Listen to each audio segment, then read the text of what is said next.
All right, this is Boxing with the Truth, and I am the Truth. Today it's September 3rd, 2015, and today we have with us Sean O'Grady, the Bubble Gum Bomber. How you doing today, Sean? Doing great, John. Thank you for having me on your show. I appreciate it. I know you're a busy man, so we'll get right to it. I just want to update the fans a little bit on some of the ones that aren't familiar with you. You fought mostly at lightweight, right? Yes, that's correct. And your pro record ended up being 81 wins, 70 knockouts, and 5 losses. That's correct. But you actually debuted. Lightweight. I'm sorry, John, go. the older I get, the more I used to be a lightweight, but the older I get, the more I become a middleweight because all my weights are around the middle, right there. But you actually debuted at age 15, and I don't even, is that even legal anymore? Well, it was legal when I did it. I boxed in, well, let's see, I turned pro when I was 15. I boxed in L.A.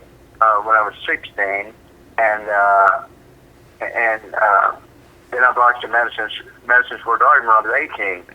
And when I boxed in the Garden, I'd already had 40 10-rounders.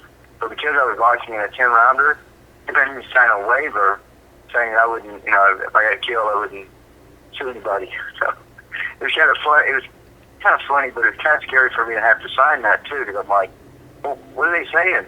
I was fighting a tough guy too. His name was David Vasquez, and so maybe that's the boy that I at that time. But when you're young, man, you're invisible. Nobody can touch you. So. Okay, and also, and I apologize, I left out the fact that you are the former WBA World Lightweight Champion. That is correct. And you won that in 81. And actually, you fought for a world title twice. You won one and you lost one, and you actually held the USBA Lightweight title. That's right. And probably the toughest fight I had was the USBA title. That guy, well, my championship fight with Canty was I guess my toughest match. But this guy, Charlie Owen, I fought for the USBA title he too was just a bull, man. He was just tougher than nails. You could strike him right, match in his face, and light it. That's how tough he was, man. He was just nonstop. He enjoyed me hitting him. I'd hit him and he'd smile. One time, John, I threw a punch over my back, and he ran around the back behind me and caught it. He was incredible. So listen, I want to go all the way back to the beginning, just so some of the fans that aren't familiar, because I found this really interesting. Your father actually was your trainer, Pat O'Grady. Your mother, Gina O'Grady, God rest her soul, she actually was kind of like your promoter and did everything else outside the ring. And it was almost like a traveling, but it wasn't a sideshow, but it was like you guys took the ring with you. Your father took and went and set up different shows in different places. And that's unheard of now. Yeah, I was telling it to Ray Leonard, and he was like, "What? You like? I would have to do it. I had a ring in my backyard. It was our family ring. Our family. That's the only thing my father ever did. John was boxing. That's all he ever did. I never knew my father have a job.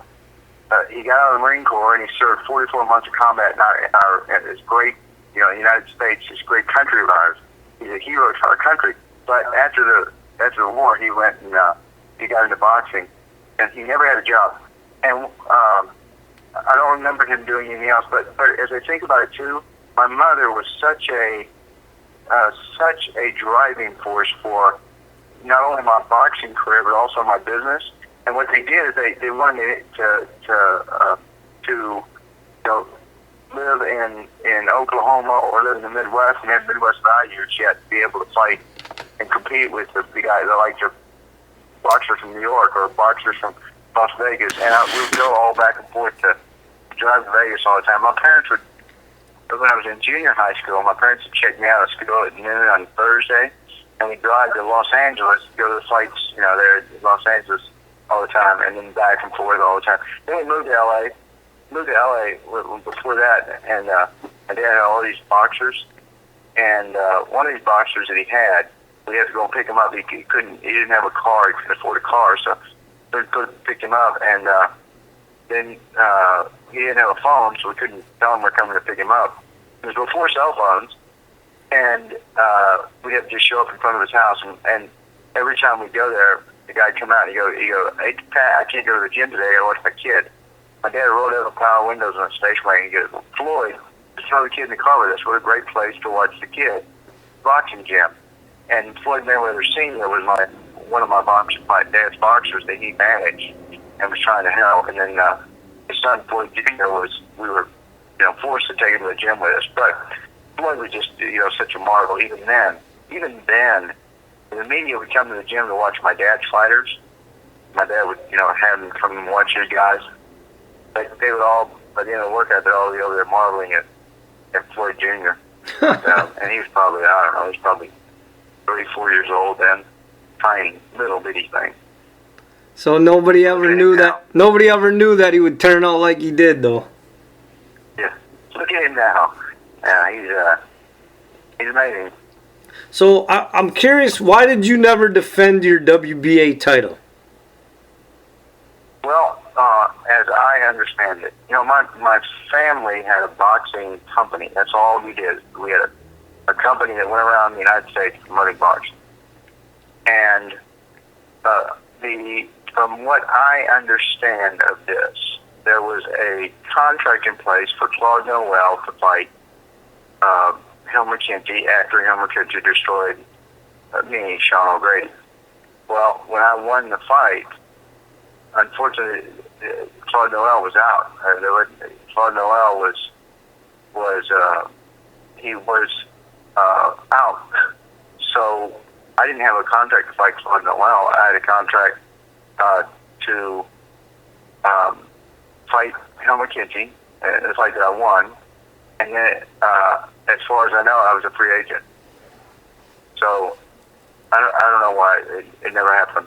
But still fight him. So imagine that, me coming in with a walker. "Hey, I'll get you.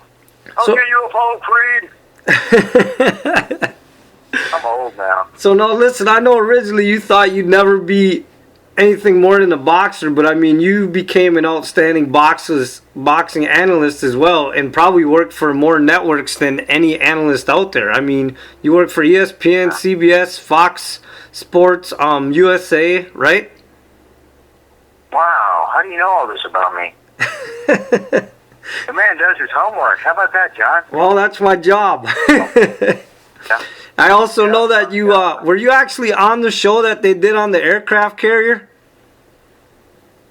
No. Okay, because Tuesday Night Fights, I believe, No, it's not. they did one show on the aircraft carrier. I wasn't sure if you were on that one or not.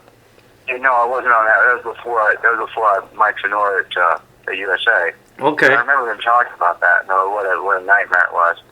We had this guy Brad Jacobs at work that was like heading up all this stuff that we did on USA, and he was fantastic. He had a great memory. He's so smart. Now he's the president of Top Rank, so he's awesome, and he has such a profound alacrity toward the sport of boxing, and he's so he's great. And as the president of Top Rank, he's dealing with a lot of business and a lot of orders. So he was great with us too. So did you have any superstitions or rituals or anything when you fought that you needed to do before a fight? What kind? No, just like any. I know a lot of boxers and a lot of athletes have like little things they need to do the same thing before they get out there. Yeah. Left glove first. Left hand wrap first. Left sock first.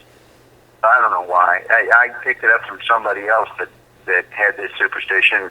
I just made sure everything I did was I always did the left first.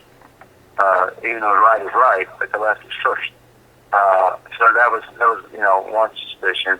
I can't think of any other that really was as profound as the left foot first. I wore white trucks one time, and I got cut, and I bled all over myself. And it taught me that the white trunks, red shows up, brighter and more vibrant on white trunks as opposed to green trunks. I had inverse trunks. I had green with white stripes and white with green stripes. And when I wore the white with green stripes, I boxed on NBC, and this guy, his name's Shig Fugiyama, he headbutted me, and I bled and bled and bled all over my trunks. So yeah, I had those superstitions. And I know all my dad's fighters. I mean, every one of them had different superstitions. Like one guy got beat one time. He got knocked out in the first round. And after the fight was over, we were all going, "Well, what happened? You trained? You're in good shape. The guy wasn't a good puncher. What happened?" He goes, "Man, my shoes were too tight." Like, what? Your shoes were too tight? You got knocked out? Like, seriously? Like, it's nuts. You know, it's so funny. It's so funny now as I look back on it. Because John, my family had this boxing promotion company, and that's all our family did. And we had so many different guys that came through there, so many different fellows, boxers that came through there. And one guy was a mountain man, and he lived in the mountains of Tennessee. He wanted to box for our family, and he hunted for his food, and he fished for his food, go in town and get supplies and stuff. And he said he was coming back one time from getting supplies, and on his way back, he runs over a deer, and he didn't mean to, but he ran into a deer and ran it over. And so he's like, "Perfect. This is like dinner for a month for me and my family." So he goes out there and he picks up the deer, cradles the deer, puts it in his car. He had a brand new Toyota. Puts it in his car, and the deer wakes up and scratches all the interior of his car, all the headlights and everything else. So he's driving down the street 65 miles an hour, and he turns around and balls up his fist and whacks the deer like that guy did in that movie that he hit that horse. He knocks out the deer, so he thinks he's going to be a fighter after this, after he knocks out a deer. But just crazy stuff like that happened. When I was growing up, and we had many different boxers. Speaking of that, when you were fighting, tell me one of your favorite memories out of your career. Of me as a boxer or me as a broadcaster? Either one. Either one. One of my favorite times. We could go on here all night talking about fight stories, but one of my favorite times was I was a kid. I was only like 14, and I was an amateur fighter. So I boxed first, and you get the amateurs on first, and the pros come in. And this guy named Larry Brazier was fighting a guy named Brian Kelly, and it was at the fair rounds in my hometown, and they were fighting, and it was the dirtiest fight I've ever seen. Man, the low blows were prevalent. They're just dirty, but they hated one another. So then, like in the third round, this guy Larry Brazier was just giving it to Kelly, just every round, just beating him. The sixth round, Kelly hits him with the elbow. Left him with the elbow. Larry Brazier sits back for a minute, wiggled his tongue on a tooth, and he spits out one tooth. He went along with 6 teeth that he spit out. He kept fighting. And he was beating the tar out of it. That was pretty funny. Just that, and many, so many other stories. When my dad promoted the last 20 rounder, my father, all he did was promotion. Promoted the last 20 rounder, and it's in the record book still, between Alonzo Harris and this guy named Brian Kelly. And when the fight was over, this guy Alonzo Harris had like an egg. He got a hit in the forehead. He had like an egg. It was so swelled up it looked like an egg. On his head, he looked like a unicorn. And there's just so many stories like that. As far as my boxing career, gosh, there's no end to it. When I fought, when I fought in the Forum in LA, I just turned 16, and I was fighting Daniel Lopez. What a great fighter! Oh my gosh, what a great fighter! And I was giving it to him, man. The first couple of rounds, I had him right where I wanted him. Problem was that round 4 the fight wasn't over. And he came on in the fifth and knocked me out. But what a great fighter! And I got to grow up with all of these guys, all these boxers. I'm looking at my Facebook right now. It's such a wonderful thing. Somebody sent around pictures. This guy Gardner, Mark Gardner, sent around pictures of Main Street Gym. That's where we all trained. That was the place in L.A. to train. We all go to the Main Street Gym. That's where they filmed Rocky. And you go to the Main Street Gym, and the most profound thing, one of the first things you notice, first of all, the gym's packed. Probably, I'd say 60, 70,000, 80,000 square feet. 2 rings in it, 2 boxing rings. And every fighter you can imagine, all the big guys, all the big fighters are there. You see, Olivares, you'd see all the, Carlos Ortiz, you'd see all of these old, great fighters in the 60s and 70s. And we started calling all the boxers kind of started calling the people there that came and worked out there, called them whams. And a wham is, in L.A., a wham is a waiter-actor model. So these whams would role in a boxing movie, and they'd want to roll in a boxing movie, so they'd come and work out. First of all, every hair would be in place. They'd show up with their makeup on, and they just look like Mr. Hands, like Rock Hudson, right out of Men's Health magazine. They all look spectacular, and they go over there. And they don't really hit the bag, but they kind of like push out a little bit. And we call it an LA workout. They don't really work out. They just kind of go around. They don't get their hair messed up or anything. It was just, so many fun times like that. Now, unfortunately, we had to work out. Well, listen, I want to touch on a couple different things in boxing because, like I said, you're always outspoken and you're always honest about your opinions when you're on TV and doing the fights and doing interviews or whatever. And honestly, I just want you to know, one of the reasons I do what I do with this is because you and Teddy Atlas are 2 of my favorite boxing analysts, because you guys were always honest. You just said your opinion and you didn't care what people thought. You just said it the way it was. Oh, thank you. Well, thank you. I worked this last weekend on a fight with the Morrison kids. We'll talk about that in a minute, but okay. So here's my thing. Do you think that boxing needs a federal commission, like all your sports? Yes, no doubt. It needs a driving force behind it. It needs somebody like Mark Ratner. Look at what's happened in MMA. MMA is these guys. You can have a guy in MMA, and I'm not an MMA fan. I don't watch all the pay-per-view guys. I'm not a fan of that. Of the street fighting, beat them until they pass out thing. It's just not my thing. Boxing is my sport, but I look at the business model of MMA and of Ultimate Fighting, and wish that we had that in boxing, or adapted some kind of law or constitution or something that would help the sport of boxing. And you look at right now, we have 8 rating organizations. Is that right? My daddy started at my insistence, at my urgence.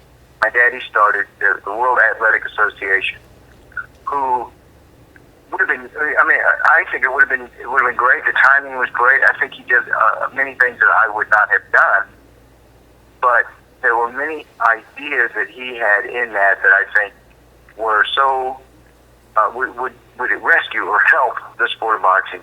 So many people like yourself, John, love this sport, and you want to see this sport prosper, and you want to see its participants be paid well for their work.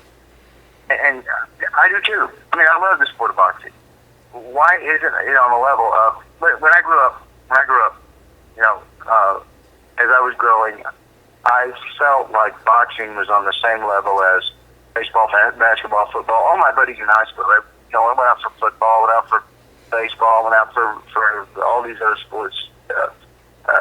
Great hockey, great sports. But the boxing's not on the same level. It's not on the same intellect as these other sports. Will it take a federal commissioner to ameliorate that? I don't see any other choice. They've been arguing back and forth about this since the 60s. Why can't we have one voice, one command, one leader?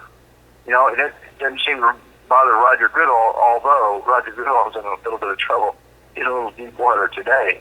But it doesn't seem to bother the other sports that they have one person who Besides, now I know he has a committee and he has other people that have input into his leadership, and that's exceedingly important.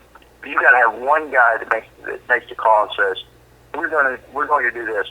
I'm working on this package now with this offspring of Tommy Morrison. It's Trey Morrison, Trey Lippy Morrison, and Kinsey Morrison.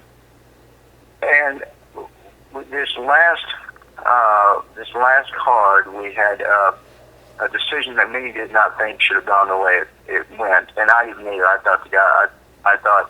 I didn't think the guy won that won. But why is it we have to have 3 judges at ringside? Why? Why not 10 judges? Why not 1 judge, and like they do in England? Why not everybody on the internet vote? You know, you don't want to be a popularity contest, but how do you make it more fair for all boxers? I agree with you, because I think in this day and age there's a lot of issues going around with these judges that we have nowadays. Sure.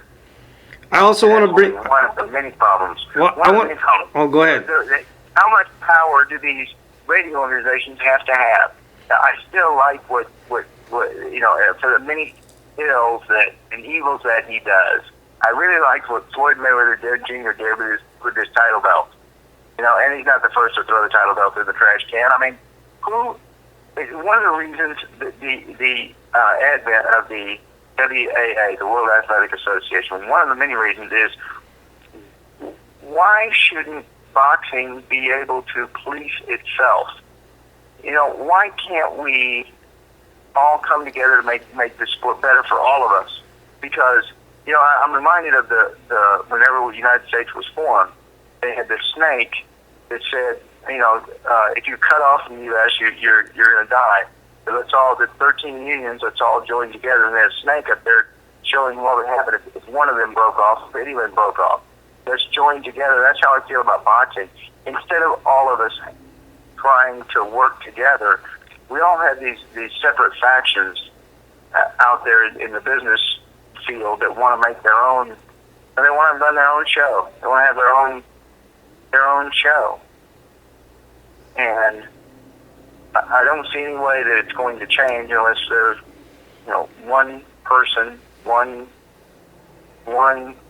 that cares about the sport of boxing to, you know, change it.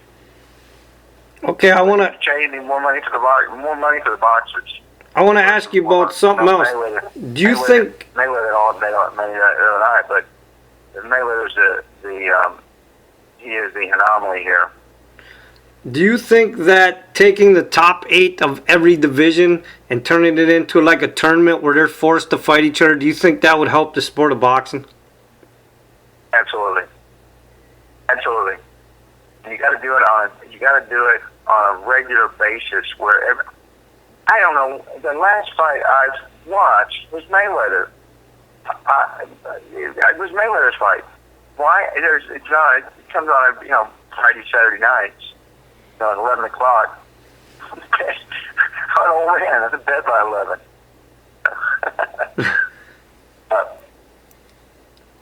Also, I have some kind of schedule, and it's intermittent too.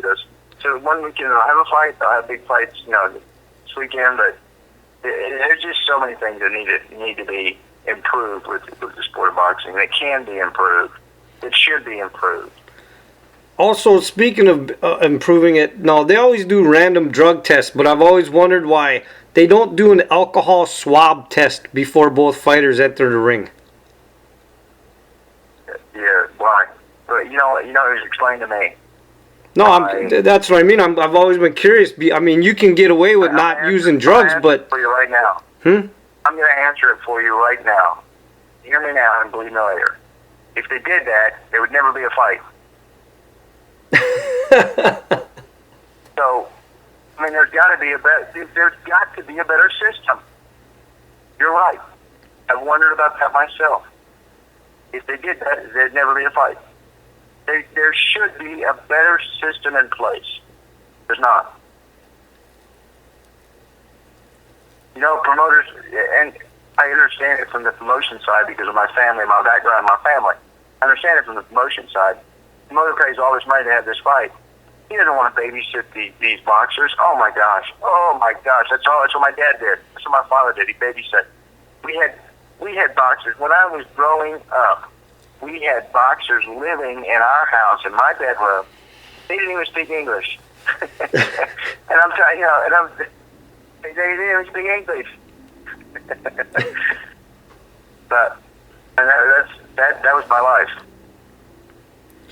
Well, listen, on that note, Sean, I got to cut the interview short. I mean, I could talk to you all day about your stories and what boxing needs, because we both know that boxing needs a lot of help. I mean, I know it has come along, last few years, with Al Heyman and Greg Cohen bringing it back to free TV. I know you're a big supporter of that as well, but it definitely needs some more improvements, and I know we're not going to get them. I'd like to see something. It's the same old thing. It's the same. Free TV, yes, that's important. Free TV so everybody can watch it.